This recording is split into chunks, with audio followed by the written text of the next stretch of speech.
கண் வடிவிலான கம்மி ஜவ்மிட்டாய் விற்பனையை அனைத்து தளங்களிலும் சுகாதார அமைச்சு தடை செய்துள்ளது. இணையம் வாயிலாகவும் உள்நாட்டு சந்தைகளிலும் இனி அவற்றை விற்க முடியாது.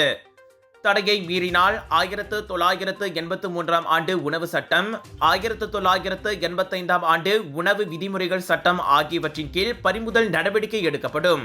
பினாங்கில் கம்மி ஜவ்மிட்டாய் தொண்டையில் சிக்கி ஃபாமி ஆபீஸ் முகமது ஃபக்ருடீன் எனும் 10 வயது சிறுவன் பரிதாபமாக உயிரிழந்திருப்பதை அடுத்து KKM இந்த அதிரடி நடவடிக்கையில் இறங்கியுள்ளது.